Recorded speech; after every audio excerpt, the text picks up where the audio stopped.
আসসালামু আলাইকুম আপুরা, কেমন আছেন? আশা করি ভালো আছেন। আজকে আমি রান্না করব লাল শাক। রান্না করব। আজকে আমি লাল শাক রান্না করব।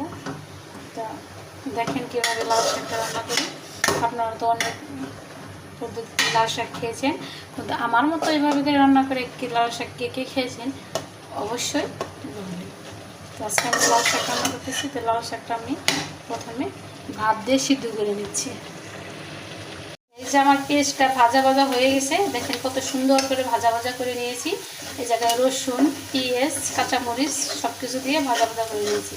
আর এর মাঝখানে আমি এখন শাকগুলো দিয়ে দিব।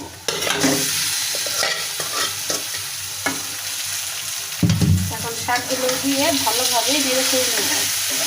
তো আমার মতো আমার স্টাইলে কে এভাবে শাক রান্না করেছেন অবশ্যই আমাকে বলে দেবেন যে আমার মতো এরকম স্টাইল করে কে শাক রান্না করেছে। এই যে অবশেষে আমার শাকটা হয়ে গেছে। দেখেন তো আপুরা কেমন হয়েছে আমার শাকটা। যে এইভাবে শাক রান্না করে খেলে অনেক অনেক অনেক মজা লাগে। তো একবার হলেও এভাবে করে শাক রান্না করে খেয়ে দেখবেন যে কেমন লাগে।